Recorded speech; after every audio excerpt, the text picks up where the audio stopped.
Start off real briefly talking about John Wick 4 since that came out yesterday and I went and watched it.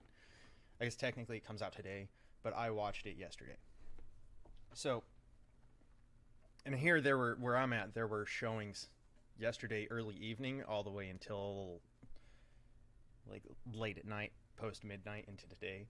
So that's why I'm saying it came out yesterday. Because where I'm at, they were showing it like when people were getting off of work forward. So we're going to do that. However, so I'm not going to get into it too much because I'm not going to spoil anything from it. I'm not going to tell you how it ends. I'm not going to tell you what goes on. It's going to be spoiler free. Basically, I just want to point out the fact that John Wick 4 is an excellent addition to the franchise of John Wick and the series of movies that it has been. I think that it was very smart for them to go about it the way that they did because of the fact that when you have something like John Wick, you have the issues of what some people have been complaining about, where you end up with John Wick, and then you have John Wick 2, and then you have John Wick 3, and people go, oh, it gets consecutively worse. Well, the problem with that train of thought is that it's not necessarily that the franchise is getting worse or that the movies are doing worse, that they're being written poorly. Typically what happens is you go into John Wick 1, and the only thing you're expecting, and the only expectation you have for it, is Keanu Reeves with guns goes through and does Keanu Reeves with guns stuff. Okay? And then the story unfolds and you enjoy it.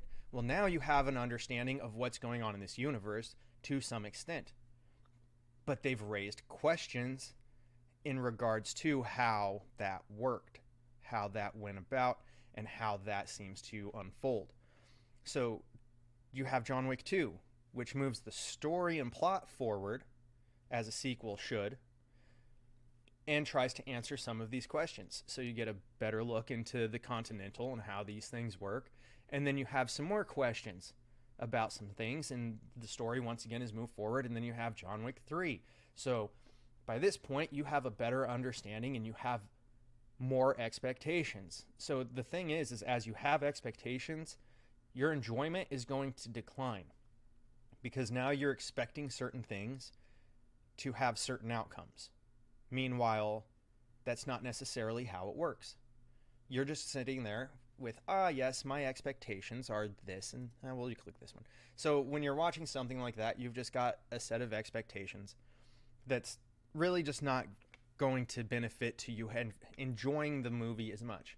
If you can manage to remove your expectations from things like this, you're going to have a more enjoyable experience. And that's with any kind of movie or media that you're trying to consume, is the less expectation you have for it, the more enjoyable it will be. That's why doing things like comic movies is difficult, because you have a developed character, you have developed stories and known universes and rules within them that you now have to follow. And you have expectations from a fan base that you now have to meet or exceed, which is extremely difficult to do. Especially when someone like DC comes in and starts trying to do the same thing, and everybody's experienced Marvel for a decade doing theirs and developing it. Now everybody has a very high expectation because of Marvel starting and developing and building that in the first place, that DC now has to meet or exceed at the beginning. It just sets an unreachable expectation. So what I'm getting at is the fact that this is the problem that people have had with John Wick 2 and 3. And because of the comments about it, they took the appropriate approach and said, look, the story has progressed to this point. There are still some questions like, hey, how would this unfold? What would happen next? Etc., etc., etc.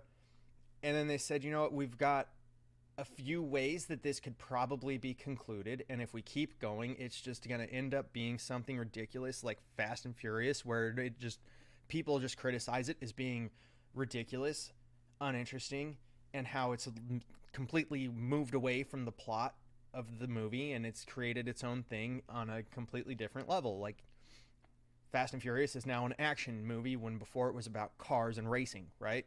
Like, it's not what, like, I don't enjoy Fast and Furious as an action movie fan because of the fact that that's not what I'm watching Fast and Furious for, right? That's not it's not what I want from it, but that's what they've turned it into. So they've, instead of allowing John Wick to end up going like 20 movies deep, they said we were going to have to come up with a conclusion, and they came up with the conclusion. So there's, I mean, there you have it.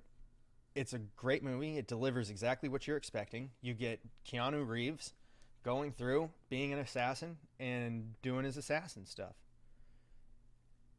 You get a lot of answers to the questions that have been raised from the first movie all the way through, if you watch all of them. It's a coherent plot that moves forward successively in a good way.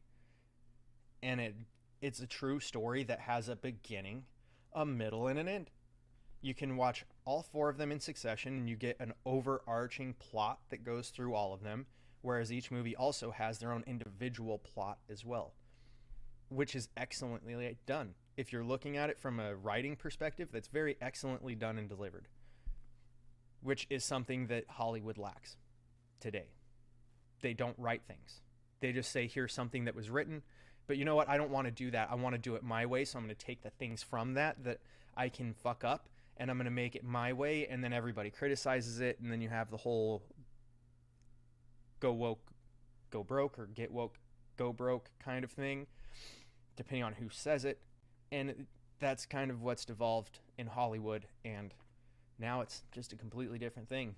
Like, that's why I went and watched John Wick in the movie theater, because instead of being something that's written, that's known, and fucked up, it was something new, not necessarily a new premise. You're probably not ever going to come up with another new premise again, but it's a new story that they were creative with, that they had to be creative with, that they had to actually write and think about, and they had to deliver. And I feel that they've done a good job of that. So, that's what I have to say about John Wick 4. Highly recommend. I would say, as a franchise, 10 out of 10. It is my favorite new franchise that exists in movies, and nobody's really gone out of their way to fuck it up yet, right? So give it that much. I think it delivers